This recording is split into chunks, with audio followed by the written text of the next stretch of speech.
Hi everyone. So I'm Simone. I'm Union Street Printmakers, which is it's my artist name really, that I invented about just over 10 years ago. And I suppose I consider myself to be a full-time artist, although I also work part-time as a legal secretary. All that means is I just work 7 days a week and, nights and mornings and like everybody else does as well. So with Union Street Printmakers, I teach. I really, really enjoy teaching printmaking and organise projects, community projects, group projects, things like that. And then in addition to that, myself and my friend Damien Warman have started a printmaking studio at Manton Street. So there's a cafe, the Pony and Coal Cafe, Nick and Jules, there's a gallery, and we've got the back third of the warehouse, which is filled with letterpress and other kinds of printmaking gear with studio artists and things like that. So that's been going for a couple of years now. So I think probably the best description of my art practice is that it's actually about the people involved in it that come and play and do projects. I've never been that interested in what I personally produce, but I'm really interested in what happens between people when they collaborate. I find whatever I do is more interesting if it involves other people. And I just like people very much. So it's printmakers, a lot of printmakers are about community, because I guess the gear's big and heavy and it's not everybody has it. So there's a tendency to share equipment, which means that it attracts people who are inclined to work together or to work hard and be thoughtful of others in the way that they work. So there's a community and collaborative aspect that runs through a lot of printmaking regardless. So yeah, that's my background, I guess. With respect to COVID and how it's affected me, the first thing I did was stop watching the news, and I stopped reading the news. I'm fortunate to have a couple of friends who were keeping me informed, so I didn't have to, but I found that was the most valuable thing I could do, was to just stop looking at pictures and stop reading. And I have a very vivid imagination. I didn't need to have all the doom and gloom happening as well. But I made sure that I was informed the whole way through. And classes stopped very, very early on. So for about 3 months, there were no classes. And every project I was involved with got paused. So actually that was great. It was so great because I was exhausted, and I was more and more wondering how I was going to make all the bits fit together. So it was actually really nice just to put a pause on everything. And then I immediately launched into scrambling around like an idiot, because I just am not very good at standing still. So I invented new projects for myself straight off. So yeah, and I listened to a lot of very bad 80s music. I drank a lot of red wine. I enjoyed all of that incredibly. And I just stayed at home and was talking to friends who are also people connected through art, on Zoom and texting and taking photos of printing at home and things like that. So, yeah. You want to move into your images of the gallery response here? Do you want to just flick through them and then I can talk back to them? So that's Mrs. Harris's Stoby pole project. So she's handed out 40 or 50 bits of blue board to artists and then put them in the street, Jervois Street, which is where she is. And so Jo Harris runs Mrs. Harris's shop, and of course, like all galleries and exhibitions, everything stopped. So she decided to create a walking tour for Sala, because it was more than likely that that galleries might not be open. So if you want to keep cycling through, and I'll come back to what's on this after. This is a folio project. It's called, originally called the Fuck COVID Folio Project. Sorry, I do like a swear word. Keep going, I'll come back. There's a little pile of the folios. You'll note that the wrapping is the who gives a crap boxes cut up. So the tag on the top is related to the Stoby Pole project as well. So that's one of the folios. I've got some folios to show you. So it's humble and beautiful, made with, you know, the kitchen table with not much equipment. And I invite everyone to be a part of the Fuck COVID project. In return for being a part of it, you get one of these beautiful folios, whatever one you're in. They're deliberately wrapped to be beautiful, so you feel like you can't open them and then you can never get them back together again quite the way they were. That's quite deliberate, I might add. So this is a project that will go on for for hopefully months, possibly years, because I think COVID has changed our world irrevocably. Back to the Stoby. So one of the same, aren't they? Yeah, that bit of black and white on something bright blue just looks fantastic. You can't go wrong. So, and a texture, you know.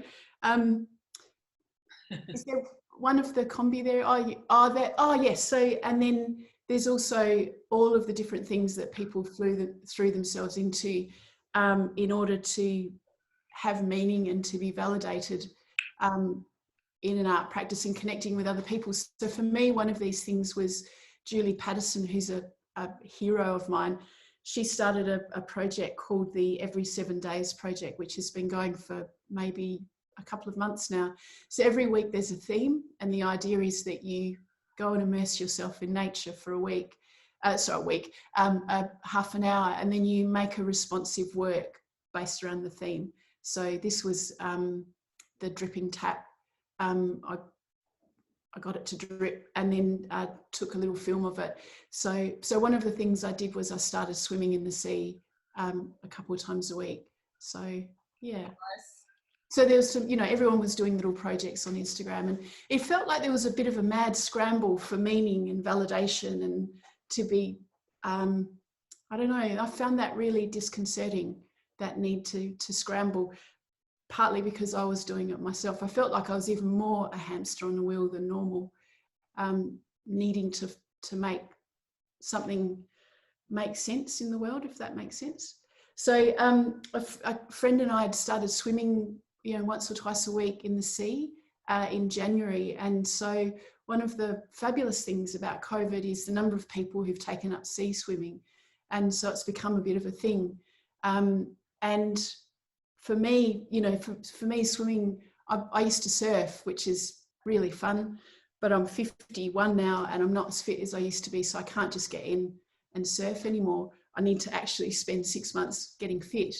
And so part of the going in the sea was to get fit enough to be able to go for a surf later in the year. But I found that swimming in the sea, you put your face in the cold water, whereas with surfing, I'd never had to put my face in cold water before. And putting your face in cold water is really disturbing. All I could think was that I was going to get eaten by a shark. So every time I'd go for a swim, I'd be convinced I was going to get eaten by a shark. So, because that's a vivid of imagination sort of thing. But there was something really great about that, because there was no control about anything else in the world. But I did have control about deciding to go in the water into a place that I had no control. You know, if the shark was going to eat me, it was going to eat me. And you know, it has happened in those beaches, not often, but it has happened. But there was something really empowering about it being my choice to get into that cold water and to try and overcome that fear in the face of all these other things happening in the world and being reported in the news, and the feeling of anxiety everywhere. You know, even though in Adelaide, you know, we're so lucky, and yet we're so fortunate, and yet you know, that feeling of anxiety around, you know, anyway, you know what I mean. So, oh, here's the combi. So one of the things that happened was, you know, I'm really social, and teaching classes satisfies my need for social interaction. usually involves happy hour at the end of a Saturday. And all of a sudden I wasn't seeing people, which is not good for me. So one of the ways around that was I invented the combi art shop. So I put a shopping cart on my website, which is something that I should have done years ago, but didn't want to. So I bit the bullet and did it. It took me a month. It was horrible doing it, but I did it. But in the same time, I got all these amazing art materials. So I filled the combi up, and I'd go park across the road under a tree, and then if people needed materials, they could come and grab them. So, and, you know, we'd have a glass of wine and we'd have a chat, and we'd be, you know, only 2 people at a time, and we'd be socially distanced. So the idea was to somehow fill that gap of not having the people connection, but also to make sure people had the materials that they needed to print at home if they wanted to print. And also it kept a tiny bit of income dribbling in that allowed me to keep paying the rent and things like that. So, and it's a yellow combi, you know, what's not to be cheery about a yellow combi. So, yeah, so that was some of the unexpected things that happened. Can I just pick up the computer and just show you something? Sure. So hopefully I won't make you seasick, but at the beginning of the year, I'm a contact person for NJ Presses. I've got a couple of them, but at the beginning of the year, Neil released a new press, and this is it. So I got the first one. She's called Violet. I don't know if you can see her. Yes, we can. She's beautiful. So she's tiny, and she's on the combi. There's a reason for showing you this, apart from how beautiful she is. And she's tiny, so she's 12 kilos. And I've just put ink all over the roller, which is great. Never mind. Oh, and this down here. See that? That here. Oh, that's yeah. That's a ring binder. Oh, that's a way of keeping mobile. Well, it's a really good way of drying your prints. Yeah. You just, so for me, one of the amazing things about COVID was finding ways to make things work was really fun. So, you know, using a ring binder to dry your prints, cutting up bits of mat board to make a way of printing tiny prints without the ink slurring and being messy. So what I loved was making do with not very much, which is why I was asking Jane about the making do and the resourcefulness that she was using in her practice as well. So with that little press, one of the things I did was I offered to print for friends. So I've got a few friends who are older who were keeping to themselves. So I managed to persuade one of them to cut a whole lot of linos. I don't think she's watching today. I think she's probably actually in the gardening at the moment. And so my wife would go off and drop off some veggies for her, and I'd pop in and pick up, you know, the latest lino that she'd done. So this is one. Her name's Lisa Young. She's an amazing still life painter. And then I'd print it for her. So something like that. And then in the process, would quite often proof the prints by printing one print over the top of another just to get it going, and then discovered things like this. So this is Lisa Young's work. So it's a ghost print of the plate flipped around 180 degrees. Beautiful. Oh, actually I've got upside down, sorry. And so there was this layering of prints started to happen, which is something that all printmakers do, but it took on a fair bit of speed, usually related to the amount of red wine that I'd consumed and the amount of 80s music I was listening to at the same time. And then I ended up with all these amazing bits of paper that I then started making tags out of, like gift tags. So this is therapy. It's all therapy. And it was just making myself feel better, really, and giving me something to do. So you just pop it out. So it's a bit noisy. Off Spotlight, $50, best $50 you'll spend. Yeah. And then, whoops, and then you end up with these weird shapes, and you can punch a little hole in the end. So this is what my COVID was hours and hours and hours of doing this stuff. So in a way, a meditation to distract myself from how freaked out I was feeling. this is amazing. You punch eyelets in. Amazing tools. Yeah, oh, just, you know, any excuse for some new tools. But as a result of that, I made all these little tags. So, and I started giving them away to friends, and they found their way into the Fuck COVID project and everything. But at the same time as all this was happening, I was listening to what people were saying to me about how they were traveling really well, and then one day they'd wake up and they'd feel incredibly awful. And really worried, and, you know, worried about family members, and quite anxious, but they couldn't put their finger on it. So I just started to collect the words that people were saying and just turn them into wishes. So I'd get the card, make a little card. It's completely changed my sense of composition doing this, because all of a sudden random compositions I'm finding really interesting. And little letters, I don't know if you can see that. Yeah. Because remember these little letters? I love that set. I saw that in one of your videos. Oh, these things are so great. They're kids' toys. They're letterpress rubber letters. They're fantastic. Don't drop the box is all I've got to say. I've got hours. And so then I just started writing things on there based on what people had said. You know, everyone was missing hugs. Oh, and then this ended up being the Stoby poll project. So over the space of the last month, I've probably put up about 300 of these tags, and people just take them. So every 2 days I go along and put some more up. I think, Donna, was it your son who took the picture of the puppy one? Yeah, and he really got excited because he thought it was coming his way. Totally made my day.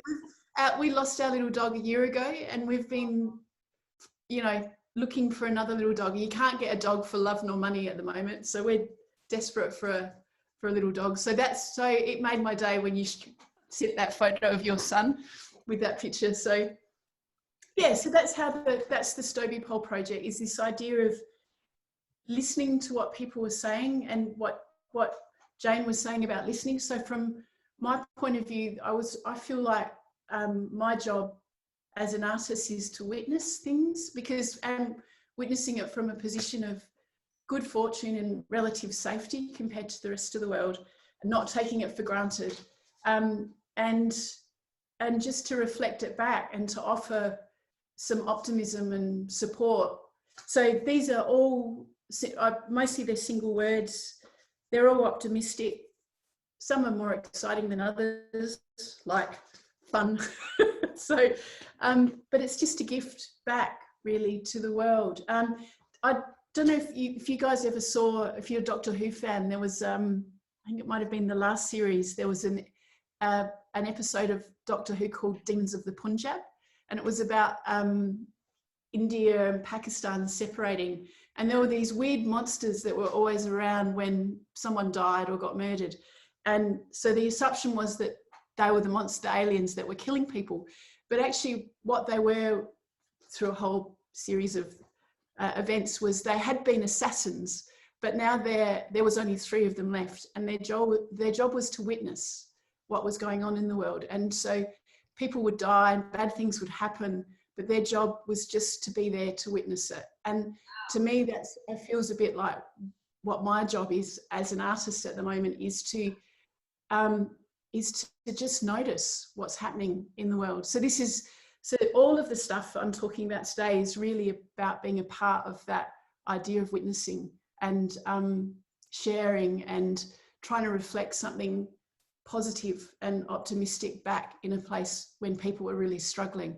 So, and of course, you know, it's a gift, and the whole idea of a gift, I mean, it's about the gift to others, but the giver receives such a lot from giving, you know. And then I got this from my friend Barb Coddington. So the postcard project I'll talk about in a tick, but she started doing little watercolors, and she's been putting them up on Instagram. And this, to me, this is what COVID times are about, is these little gifts. So it's hashtag bright spots. So bright spots. So she's giving people a bright spot. She's physically posted it, and then she's just written that it's a postcard for darkish times. Oh. So it's just, and it totally made my week. So if you want to look Barb up, she's Katie Kitchen on Instagram. She's a magnificent woman. So yeah, so the tags, the printing for friends, the bad 80s music. I've got some more printing for friends if you want to. Sorry? I've got the printing for friends ready to go if you want to show. Oh, have you? Fantastic. I learned how to do a video. Yeah, these are cute.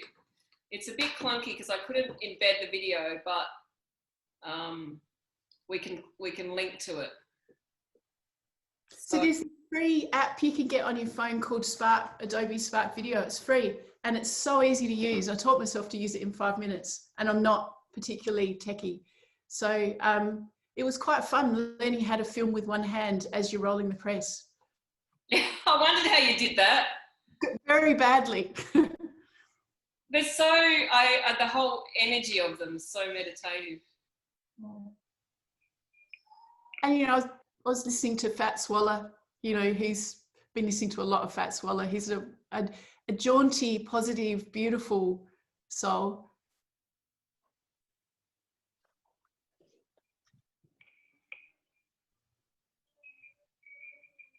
So all of this was really about sharing how easy it is to print at home. You know, you can use a wooden spoon if you've got a little press, you can use a little press, but you can actually be part of a community of artists with very little. Yeah, that was the first iteration of the drying rack, which was a towel on the clothes rack. Yeah, but it works a treat. Resourcefulness again. Yeah. So the song, the Fat Swaller song, is I'll Work For You, which was a complete accident and just made me, I was very amused by that. So, yeah. So here's another little, this one here. This is one of so this is the Fuck COVID postcard project. So there was this one particular day where a few of us were corresponding by text, sending little videos of doing things. You know, I'm turned the entire house into a mess. Yeah, everyone. Sue Garrard, I think, is watching. Sue, bless your cotton socks. She tidied her studio up and put a video up of how fabulous her studio looked tidied. So I put one up of how shit mine looked because I'd colonised the entire house and I'd literally turned it into a rubbish dump of gear. And I just thought for those people out there who are like me, that they might like to know there's other people who make more of a mess and that they could feel better about that. So Sue Garrard is the fabulous woman who made this for me, which is the my COVID brooch, which is the pin-up brooch for the Fuck COVID folio. So the idea of the folio is a way of getting people to chat and talk about how they're feeling. So, and you know, printmakers do multiples, so you feel inclined to give them away quite, you know, we don't get precious a lot of the time about prints because you can always make another one. And so the idea is that there's 10 prints will come in and each person has to do 12, you know, versions of that print. They're supposed to be the same, but a lot of the rules were let go because people were doing things at home with whatever they had available. The only deal was it had to be the right size and there had to be 12 of them. And so each of the artists gets one of these back. So, and it's just all done at home. So it's just a bit of paper that's folded because we're all, you know, love paper. And then there's a series of prints. So this is the latest one. I'll see if I can hold it up to the camera. So this is Amy, who was working as a barista. So she's made stamps and she's stamped them at home and put a bit of, you know, gold in. This is one of the girls. A lot of these are people from class. This is somebody's comment about the fact all of her friends are doing bloody jigsaws. So she made a print about jigsaws. This is a fabulous printmaker, Sandra Stuckey-Simon, who is worried about the fact that we've stopped talking about climate change. So the deal is you can make any comment about COVID. It could be you're having a great time, could be having an awful time, could be you found a nest, could be the fact that you're at home alone and the kids have gone and there's an empty nest. Sally Caston. This one is an 11-year-old girl who's the niece of one of the ladies who come to class, Lucy. Mary Pulford, who's a local artist, local printmaker, does lots of teaching as well. Oh, I just think that's very amusing. Black paper, we all love black paper. So that is actually white ink on black paper, which goes kind of silvery. That's my friend Leslie. This is a lady from Victoria, who's in lockdown at the moment. She and her friend, school teachers, they usually come to Adelaide in the middle of the year in July and do a couple of workshops with me and go to the movies and go out a bit. And of course, they didn't get to do that. They also couldn't go surfing. So this is her combi. And, you know, she sent me this beautiful, especially for me, which was yellow combi. Some beautiful things happening. This is my dear friend, Deb Miller. So she's amongst other things, she's a dentist. And so the first thing she had to do was close her studio, and she was pretty annoyed. So she's done, this is her cat Benji. So she's in every folio, and frequently in every folio, she's using one of the face masks that she would have used if she's printing on face masks because, you know, she can't be a dentist at the moment. And you know, Deb's an amazing woman who, she helps other people who can't afford to get dental work. So, you know, she's helped people, you know, who have been you know, had domestic violence and stuff like that. So all of these good works that she was doing had stopped. So she was making prints about all of that. Oh, sorry, more swear words. I don't know if you can see that. Yeah. This was specifically done with my friend Sally in mind, who said, do you think you could give me a folio that doesn't have any swear words in it? And I said, it's called Fuck COVID. What are you expecting? So this is the silent swear word, which is, yeah, so yes. And so now we're up to, I think there's been six of those folios so far. And hopefully there will be many more as people keep sending them in. So, and then at some point next year, I'll exhibit them all, and everyone will have a big party. That would be lovely. But I'm sort of hoping that there'll be like we'll just wallpaper a wall of postcards. I mean, the idea is that people do open editions and they send them. So, because I can't count, so everybody in the folio gets a folio. So there's 12 made. So I keep one as the organizer. One gets exhibited, and then each of the artists get one. So that's the 12 folios, the 12 versions of one folio. And I couldn't work out why I always had one left over. And eventually I figured out it was because I was one of the artists. So therefore I was getting an extra one. So I've just taken to posting them overseas to somebody who I thought just might like to feel cheered up to know that there's people in Adelaide thinking of them. So, yeah, so it's all about that giving and the collaboration that happens through that stuff. So, yeah. You talked briefly about the difference between normal folio time and COVID folio time. Did you want to just brush over that? Oh yeah. So this was done because knowing that people can't drop things off, so they could post it to me, and so I'd pick it up from the post office. And so it's been a bit of a revelation because the other folios that I organise there's about 40 artists in them. There's a huge amount of admin. It all happens all at once. It's quite intense. And there's always other things happening at the same time. So they're quite hard to manage. And I quite often end up having to bug people for their prints because, you know, things happen, people forget, I forget, you know, so I end up having to ask people where their prints are and things like that, which, you know, no one really needs to be badgered like that. But if it doesn't happen, there's no folio. So the 2 folios have just stopped. They've been paused. So they'll still happen, but they will, you know, no one could make prints because they didn't have it. You know, uni students don't have access to presses at the moment and things like that. So that all just got paused. And so this folio was done so prints would come in and then they would go out. So as soon as there was 10, they'd go out. And then as soon as another 10 came in, they'd go out. So it was kind of this waxing and waving of prints coming in and out, rather than once a year or once every 2 years having this massive flurry of work. And it's been a revelation because it's really easy. You know, every couple of weeks I'll spend 2 nights on the back table, putting them all together, chopping up who gives a crap boxes to wrap them in, chopping up cards, you know, chopping up these guys to label, to put a little note with them. And if people don't send their prints in, doesn't matter. Someone else will send their prints in, and the next folio will go out to those people. So it's made it really a joy.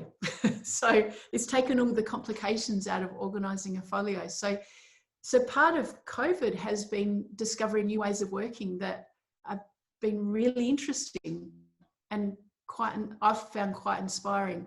So yeah, so sort of life has become a lot simpler. It's also become simultaneously much more complicated. So, you know, things like the folio project's very simple, and I'm slower than what I was. But you know, what used to take me 5 minutes to do now takes me an hour, partly because the internet may not be working, because the routines that I'll work on that I've never had to think about for years, those routines don't exist anymore. So now I have to think rather than just doing something on autopilot. So that's slowed me down enormously. So there's a whole lot of things I'm just not doing because I physically don't have the time to do it. And I'm discovering that's not a bad thing. It just makes room for new things. So, yeah. Shall we open up for questions? Is that, I don't know. Yeah. Let's see what oh, that's, there you go. That's what, yeah. Has anyone got any questions for Simone? Thank you. I don't have a question, but Simone, I do have a comment. I don't know if you're a fan or know of Amanda Palmer at all. Yes. I went and saw her early in. This is Donna. Donna, sorry. Oh, sorry. I went and saw her early in the year, and she talked a lot about how her opinion as an artist is that if the only thing she contributes to the world is that she's able to reach into the darkness and make light. And I love what you're saying about witnessing and returning, you know, noticing what's happening and sharing some positivity with the world out of that. It's the same sort of sentiment. Thank you. That's yeah, I'll look that up. I'm a big fan of hers. I love how naughty she is. Me too.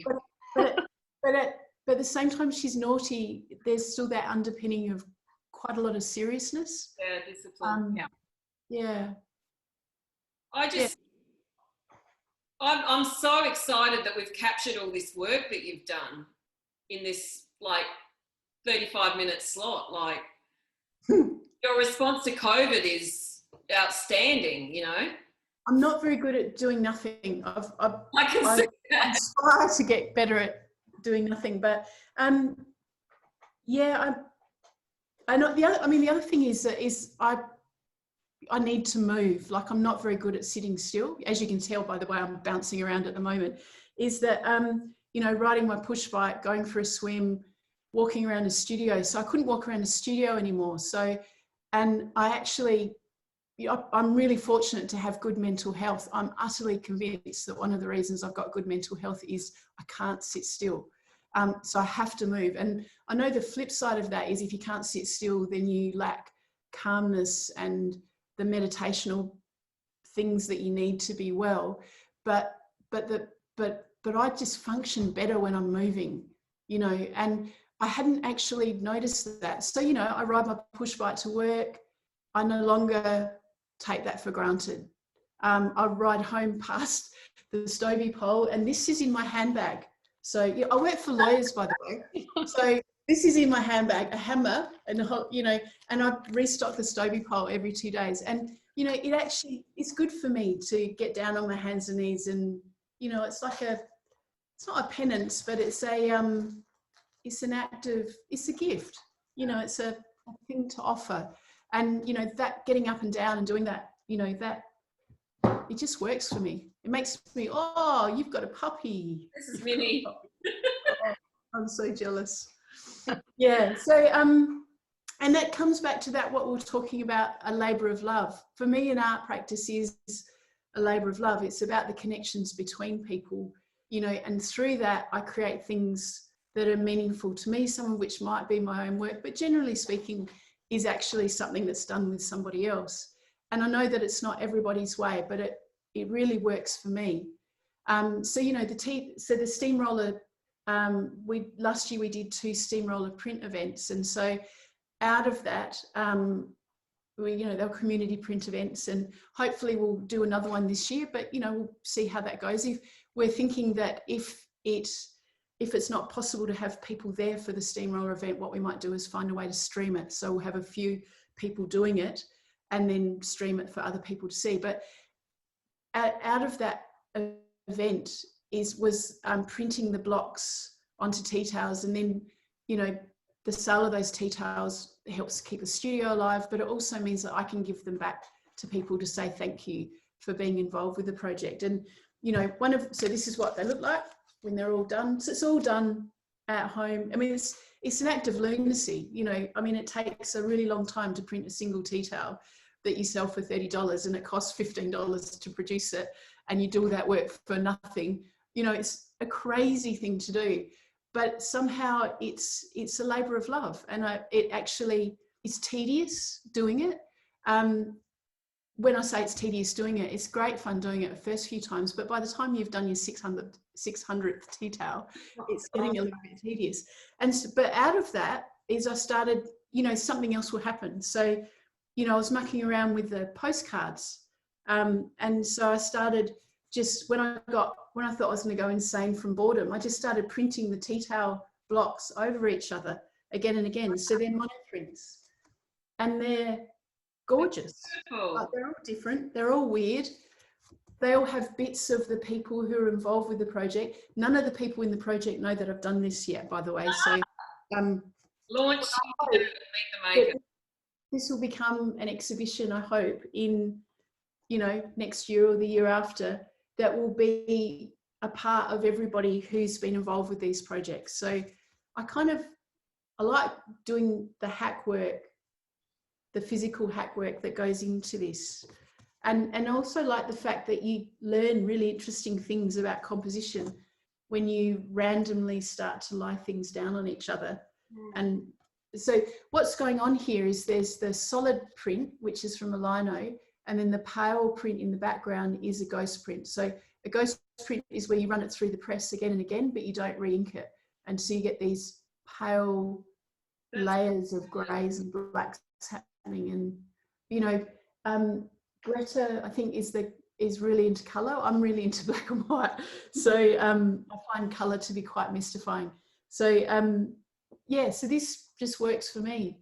So there's all these weird little spin-off projects that happen out of community projects that I personally find very enriching. So yeah. So that's the labour of love.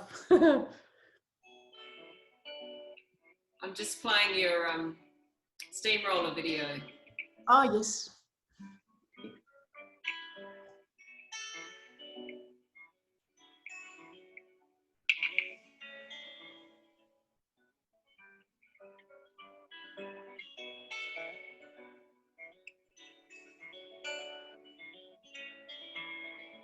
I love the dirtiness of the blocks, the fact that they show the history of, you know, what's gone into their use. I'd love to, we have exhibited the blocks at Adelaide Central School of Art last year, but I'd love to just exhibit the backs, you know, with all the fingerprints and the names and the dodgy little drawings, you know. Why not? So this is in our studio at Manton Street. So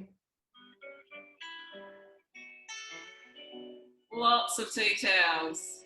I actually managed to fill the print rack. I've never seen one of those print racks filled before. So, but several times we managed to. That one's amazing. That's all mosquitoes, spiders, and blowflies. Very amusing. The theme of that event was summer. So Oh, cool. yeah, so I think it says there we've had about 140 artists involved with those two events so far. So you know, and I think the eldest was about 80 and the youngest was 7. So you know, it's so the thing about printmaking is that I really like is that you can get someone who's a absolute raw beginner doing a print along someone who's been a full-time artist for 50 years as a printmaker, and sometimes you can't tell who's done what. Like there's something about printmaking is it's quite it's a bit of an equalizer, you know. Yeah, I find that even in the classroom with year 8 students, because you never, great fun because it keeps get a bad print. I mean, you never really get a bad print.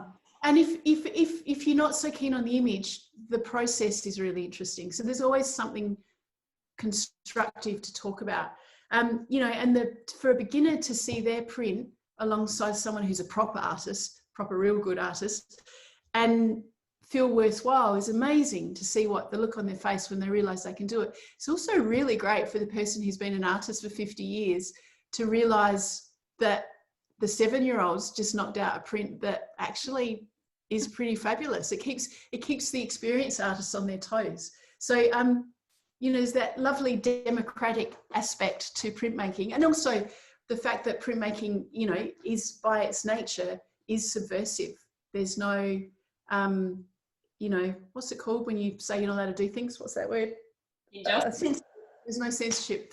You know, and you can do multiples, which means you can do political stuff, and all of that runs through it. And the humbleness of it makes it accessible. So you can do this amazingly sophisticated print in a really super, super humble way. That means that it will appeal to a very wide variety of viewers. Wow. So, all of that. We need to have some time for questions, because I'm sure there'll be some questions. Thank you. What an amazing journey. Are there some questions for Simone? I've got too many. I just, you're too much like me, Simone. I'm just like, it's hilarious. I hadn't realised myself in a video. It's like people always say, I don't know how you get the energy to do what you do, and neither do I looking at you. Yeah, well, I've got to say, I don't know about you, Jane, but so I'm 51 now, and I've really slowed down. I've still got more energy than most people who are 20, but I'm really pissed off at that I don't have as much energy as I used to have. Well, I'll soon be 56, so there you go. Just that little bit on you, but no, nothing's going to slow me down. I'm just fighting through. So, but yeah, so many questions for you. Too many for this screen, and you know, just the fact that you run, you know, an artist space. I guess there's millions of in that alone, because I'm still a newbie, even though I've been doing it for 3 years. And that was one thing that Richard Lure was worried about when we did our mentorship is he was worried the effect that would have on my art practice. Yeah. So yeah, I'd love to talk about that stuff, Jane. And I've written down there's the idea of having a creative mentorship is that's a really great thing to do. So I've spent a bit of COVID trying to make the way I run my business and the administration of things a bit more streamlined. I haven't succeeded yet, but I've been trying to. But I'm really feeling the lack of, I need that creative mentorship thing to happen as well. I think after listening to you, it just sounds amazingly fruitful. Yeah. That pub drink sounds good. So we'll let someone else ask questions now. Yeah, and you know, these projects, they take up so much energy. I mean, running a studio takes up so much energy. Yeah, you know, I don't know if you remember a few years ago, some friends got together and they sent Kitty and I, or sent me, and Kitty came with me. We went to San Francisco. So the community here crowdfunded and sent me to San Francisco, which has got an amazing printmaking. Wow! It was so extraordinary. And one of the comments from one of the people involved with it was that you do a project and you put a huge amount of effort into it for a certain number of years. And by the time you get to about year 5 or 7, you like, it can break you. And so that trip really stopped me breaking, because that was around year 7. Is, you know, anyone who does something really full on, is there needs to be a circuit breaker, and maybe COVID is offering that for people. Yeah, you just cannot sustain that level of energy, even if you want to. It will literally kill you. So, you know, finding a way to, you know, if a mentorship does it, or if COVID offers it, or going for a swim. I've got to say, jumping in the ocean in the middle of winter, really, it helps. Good. Yes, because COVID really, I mean, so we just signed at Collective Haunt, we just signed a new 4-year lease just before COVID hit. Yep. Oh my God, it's been hard work to keep us. Yeah. We don't need that today, so it's positive. We've created an amazing diary, and let's have a chat about that another time, because I'm sure we could learn really great things from each other's experiences. That's the thing, is sharing information is incredibly important, because why reinvent the wheel every time? Why not just help each other out? It's we need these spaces. We need creative spaces, so it's a fantastic thing to do. So more than ever, South Australia needs places for artists to get together, to be together and protect each other. Yes. So compliments to Donna and Nikki for this initiative, because that's exactly what you've just done. It's created a really great way of conversing about this stuff. Oh, it's been amazing. I think even if I go back and have a look at the footage, I'm still going to be learning. I've just noticed Tony Mosley. Are you there? I am. Hello. Hello. Hey, I just wanted to ask you. So I thought, you know, listening to your journey, thinking about what will come next, and how will it be different than what you were doing before pre-COVID? Good question, Tony. First of all, Tony's in Auckland. Oh, great. It's so good to hear your voice. And thank you so much for Verniculum. That is an astonishing gift. So Tony sent a letterpress folio, which is, you know, I was saying there's been some amazing gifts through COVID, and that one, Tony, was awesome. Just so beautiful. It's all old-fashioned letterpress, and it's absolutely gorgeous. Oh, wonderful. Glad you liked it. Very much, very much. So I've started to think about where I'd like to end up, which is not the sort of thought that I would usually have. I usually just bumble my way through the present day rather than actually thinking ahead. And so little things like that little press that I've shown you, Violet, is I bought that press and thought, this is the press I'm going to retire with. You know, so I've started to think about what might happen in 10 or 15 years' time, and what that might mean in terms of an art practice, and how I can have my cake and eat it too. So how I can keep teaching. What I really need is another 5 days every week, but that's not possible. So how to get all the bits fitting when I'm getting older and running out of energy, and so one of the things is that classes have gone back now after 3 months of no classes, and they're much smaller. So it's the same amount of work, but there's half of the number of people in them. So financially, that's not a great thing, but, you know, it's never been about the money. So, you know, if it was about the money, none of us would be artists. You know, we would all be doing other things. But what I've noticed very few of us will be artists. But one of the things I've noticed is that in the smaller classes is that my enjoyment I just really appreciate it, because I know it could end at any moment. You know, all it needs is, we could have a Melbourne situation so easily. So, you know, every time I run a class, it's just like, wow, how lucky are we, you know, that we get to do this, and we get to do it in real time together. You know, it's not a virtual thing, which is a great thing to know we can do that, but I actually get to be in the same space as these fabulous people. And, you know, tomorrow there's a workshop of 4 people, and I don't know any of them. I've never met any of them. The other thing is people not coming to class with a cold is fantastic. It's the first time I haven't been catching colds from people in class. So because everybody is finally staying home where they should be when they're sick, you know, not sharing it around.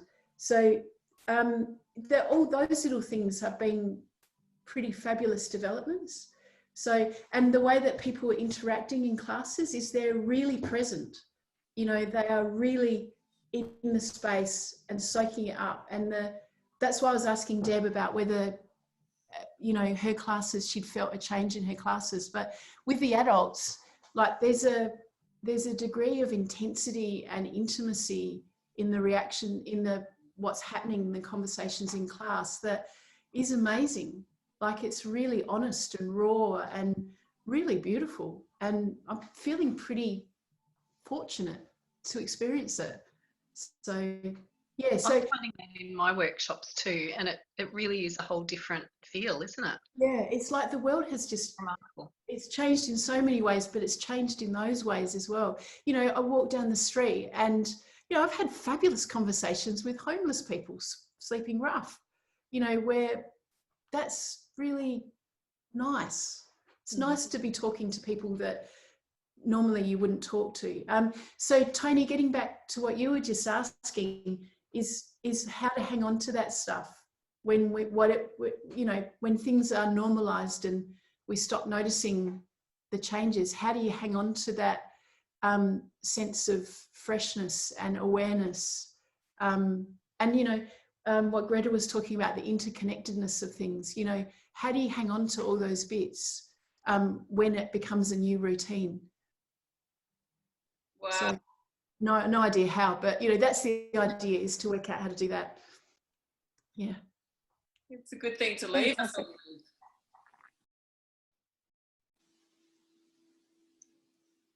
Any other questions?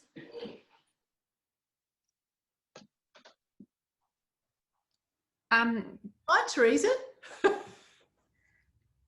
Can I put a question in? It's Greta, Simone. Yeah. Well, it's just a comment actually. I really loved the collaborative aspect of your COVID project, Fuck COVID.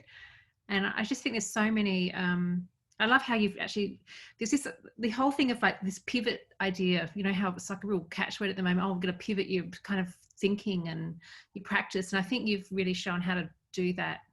And also still stay in touch, with people, which is fantastic. Thank you. So yeah, I think it's great. And I'd love to see how you develop that even further actually. So good to see that, what you end up doing with it. Thank you. I mean, I think that if you look at through periods of time when amazing things have happened, it's usually come out of a group. Like it's not one person acting in isolation. You know, if you look at any of the art movements that have really changed our world, you know, they're people meeting up. You know, they're going to the pub, they're having exhibitions, they're doing things underground. No one's doing it on their own. You know, and one of the lovely things about COVID is that people are doing each other's workshops across the world. So, you know, I did a workshop with a beginner's lino workshop. I teach lino printing all the time, but I just wanted to do something nice for myself and do someone else's workshop. And this lady in the UK, and, you know, I sat and chatted to 4 other middle-aged women. It was 11 o'clock in the morning there. It was 9 o'clock at night here, past my bedtime. And they were talking about what their kids were doing at because they couldn't go to university. You know, that was amazing. Yeah. So that who knows what comes out of those connections. Yeah, absolutely. There's so many upsides, really, isn't there? Yeah. Yeah. Whilst not for a minute, you know, undermining other people's experiences of having a really bad time. Yeah. But you know, there's always a silver lining. Absolutely. I'm just going to share your social media links. Thank you. Simone. So there's some links there to the Union Street Printmakers website, Instagram and Facebook.